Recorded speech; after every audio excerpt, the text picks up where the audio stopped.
Watch this video and then we'll talk about it. Ladies, this is why I say do not manifest a specific person. This shit is not cutting it. We need to stop with this. Stop getting obsessed with one guy. After he tells you he's not even attracted to you, you still want to marry him? Also, she's phrasing it like he did her a favor. He married me. Girl, ladies, like as a collective, we need to stop this shit. This is a part of my pick me phase that I bet a lot of you can relate to. The pick me phase where you get into manifesting and not necessarily money or opportunities or anything like that, but a man. And not some dreamy Prince Charming who's fully potentied and got his life together, but some bum ass dude who's treated you like garbage. I'm not embarrassed to admit that a few times in my life, I thought each guy that I was with was the one. And when they dogged me out and dragged me through the mud and distanced themselves or ghosted me, I thought, this is the one, this is destiny. I would go on here and look for all the videos. If I post this on TikTok, I would go on YouTube. But I would go on here and find all the videos about manifesting your specific man, how to get your ex back. And I would get so encouraged by all the comments from women who were like, I did this and it worked. He texted me back. He called me. Now, the part that they don't tell you is that if your ex comes back, the guy that has dogged you out, he cheated on you, he dragged you through the mud, he told you he wasn't attracted to you. If he does come back to you, it's to finish you off. It's not because he's changed.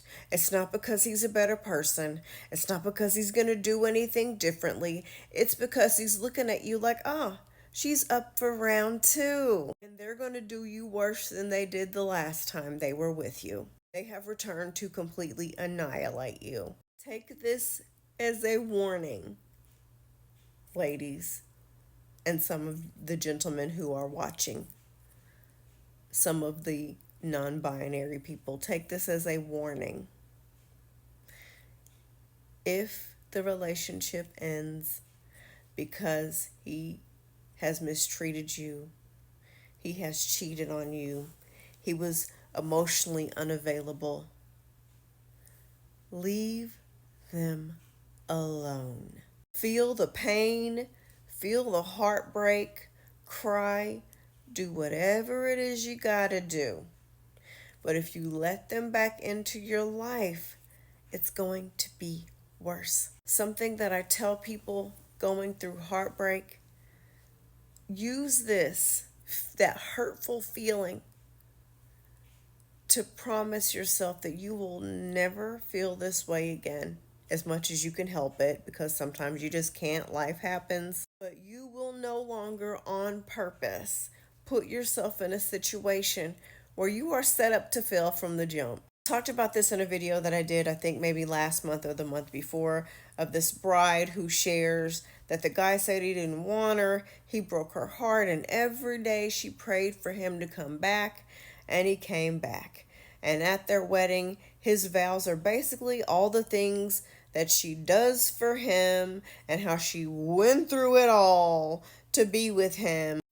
Long story short, it wasn't flattering. It was nothing about how beautiful she is, how much he loves her, what he's going to do for her. When you take the garbage out, do you say, you know what, never mind, and bring it back in the house and take it out of the bag and put all the trash back? No. Once you put it out, you leave it out.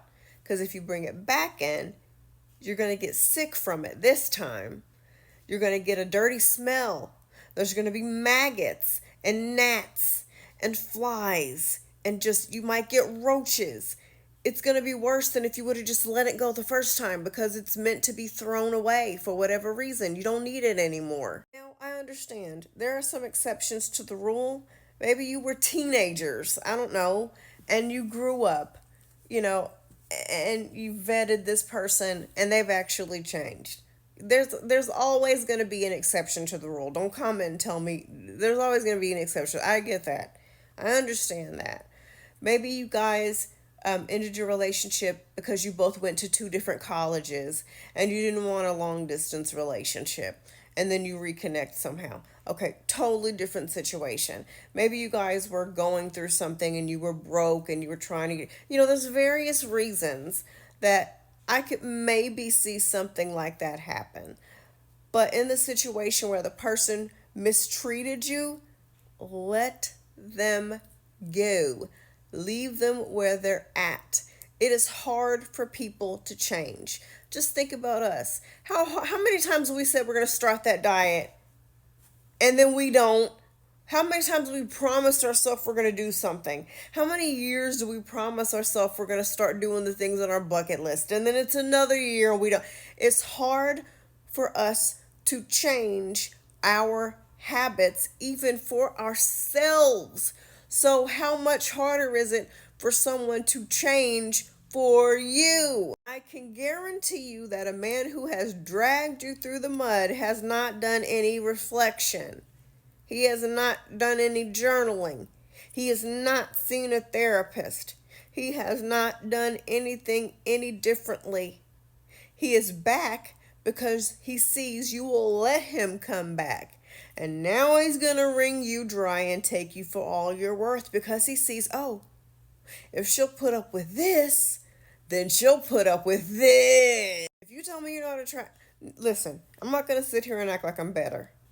There was a time in my life when men dogged me out and I would allow them back in with open arms. That's why I'm here to tell you what it's like because I've been on that side and it ain't no good. Even people who were once married and they reconnect and remarry, they always wind up getting divorced because I've heard people talk about decentering romance, not just decentering men, but decentering romance, because we get so caught up and we want this romantic story of how we met and how we reconnected. It's hard for people to change. I guarantee you, your emotionally unavailable loser ass ex is still going to be emotionally unavailable and a loser. Time passing does not signify someone making actual changes within themselves. If anything, when time passes, people get worse. They get settled in. They become more of who they really are, whether that be good or bad. Anytime I have reconnected with someone who has been toxic to me, whether that be a family member, a friend, a job, a romantic relationship, it has never worked out. Ever. 0% of the time, the person wound up being worse. If you are considering letting a toxic person come back into your life, you still have some healing to do. We need to be okay with putting stiff lines in the concrete and saying, once you are here, there is no coming back. You have to believe that it is okay. You will be willing to be alone, to feel lonely, to hit rock bottom, to start from scratch, to be the last single person in your friend group, to be the oldest single person in your friend group, to be the only person who hasn't had kids yet, to go through Valentine's Day and Christmas and all the holidays and be by yourself. You have to believe you're worth it, or else you'll be out here allowing people to treat you any kind of way. You have to get to a point where you're okay with being alone. You have to get to a point where you're okay with a season of being lonely. Because the problem comes in when we feel these feelings and we fight it by putting anybody in that void that we're feeling. Instead of healing, start a business, volunteer somewhere. You don't know what you want to do? Volunteer somewhere. Google it. Figure it out. But don't let these idiots come back into your life so that they can run you through the mud all over again. Leave them alone.